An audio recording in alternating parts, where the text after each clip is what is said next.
um menino. Aí vem o negócio da sabedoria do menino, que está na Bíblia. Os olhos lavados, né? Não participava daquele complô ideológico e tal.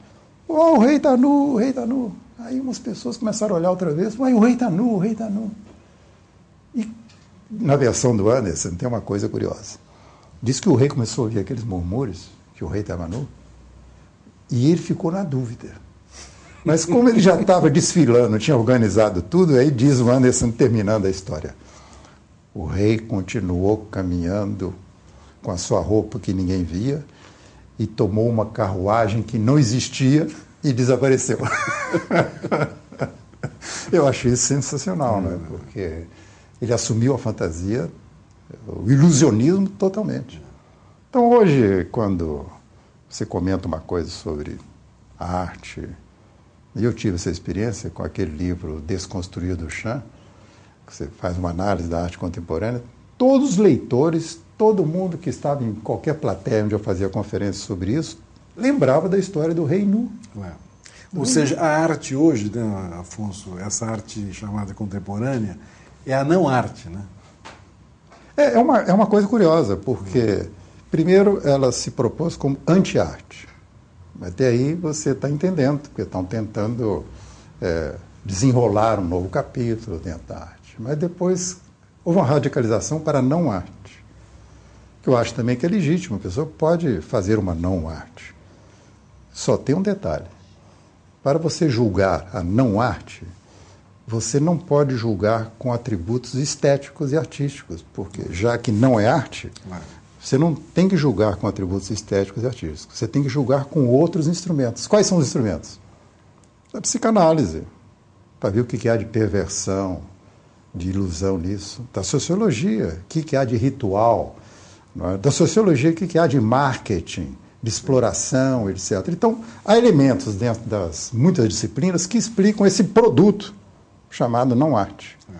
Agora, o grande paradoxo é que os que produzem a não-arte querem ocupar o espaço que usualmente é o espaço da arte, que são museus. Não é? Você vai, eu, por acaso, pouco tempo atrás estive em Londres, na Tate Modern, naquela galeria, né? Fantástica. Né? Isso é. E você anda quilômetros de não arte, ou de besteira, de besterol, e de repente você entra numa sala que tem arte, né? Com impressionistas, com grandes artistas, e aí é um choque, né? E as pessoas perdendo tempo com essa... Aliás, eu tive lá na Tate uma experiência que eu até coloquei no ensaio que está inédito. De repente eu cheguei na frente daquele famoso grande vidro do Duchamp. Um vidro sobre o qual ele pintou uma história determinada. E não tinha ninguém olhando aquilo. Mas não tinha ninguém.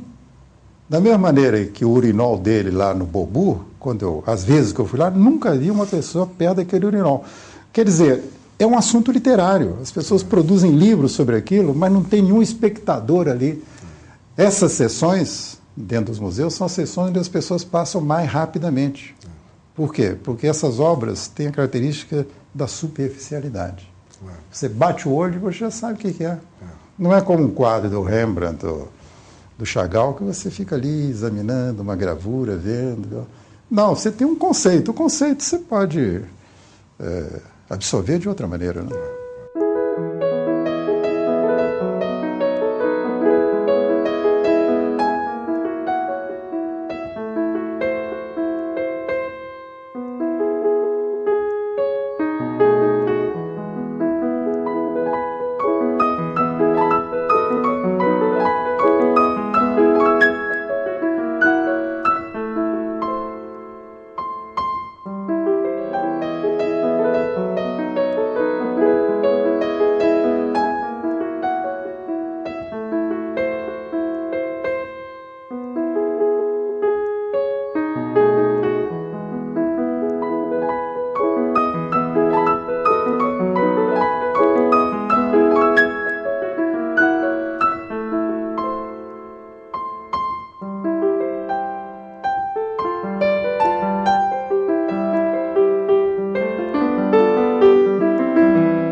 Afonso, e a poesia? Você que é um poeta que seguindo a trilha de Carlos Drummond de Andrade, de grandes poetas brasileiros, né, faz uma poesia com com densidade e com simplicidade, que é o mais... eu acho que é o mais bonito na poesia, é você bater os olhos e entender, né? Tem um pouco também essa... Olha, eu tenho uma visão de poeta e de poesia um pouco exigente. Eu acho que tem muita gente que faz versos. São bons fazedores de versos, né? Eu acho que as pessoas devem fazer, inclusive. Há outros que são amadores, no sentido que fazem eventualmente um ou outro poema. Mas existe um sentido profissional de poesia, com o qual eu me identifico muito, que é você assumir a linguagem como um compromisso existencial e um compromisso histórico. Quer dizer, você usa a linguagem como um instrumento de percepção da realidade, até para distinguir o que é cegueira e o que é saber. Curiosamente, nesse livro A Cegueira e o Saber, eu coloco até uma epígrafe que invoca o Kundera e um filósofo holandês, que é o Zygmunt Bauman, onde ele diz que a função do poeta é desmoronar o muro de palavras para ver o que está atrás delas. Há uma certa magia que a poesia pode produzir, e só a poesia pode produzir.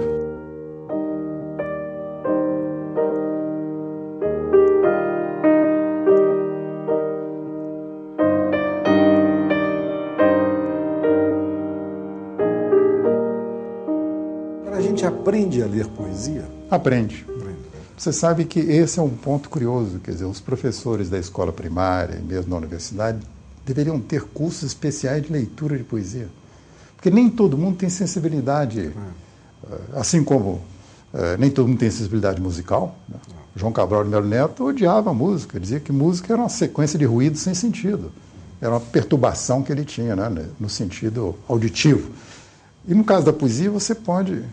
Eu me lembro, e até esse livro da cegueira, eu me refiro a isso, eu me lembro que eu dei um curso de criação literária na Espanha, em Madrid, e um dos exercícios que eu fiz com os alunos, havia lá vários escritores, letristas e interessados, era uma experiência chamada sensibilização poética.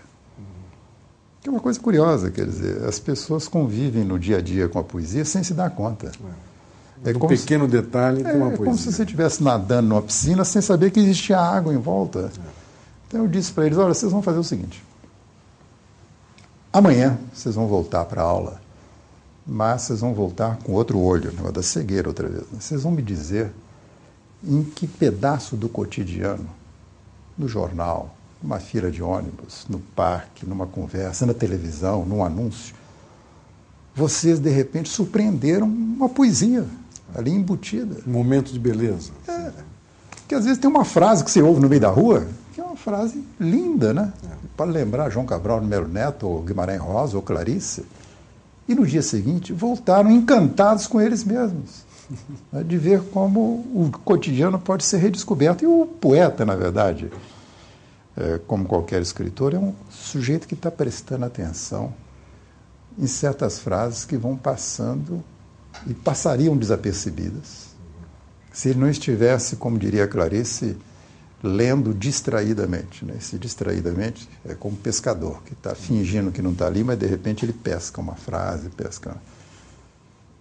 E essa, para mim, é a função da poesia, para mim é fundamental. Eu costumo dizer até outra coisa, que a poesia é uma fatalidade do espírito humano. O que eu quero dizer com isso? Eu tive, há uns 2 anos atrás, no Irã. Ninguém vai ao Irã, né? Pouca gente vai ao Irã. O pessoal faz o circuito Elizabeth Arden aí e tal. Eu fui ao Irã com a Marina e tive uma experiência incrível, né? Eu fui a Pasargada. Manuel Bandeira escreveu sobre a Pasargada. Eu fui a Pasargada. Existe Pasargada? Existe, as ruínas de Pasargada, essa cidade fantástica que Ciro construiu, e Alexandre o Grande, que eu considero Alexandre insignificante depois disso, né? Destruiu tudo. E o Irã vive até hoje cultuando os poetas de 1000 anos atrás.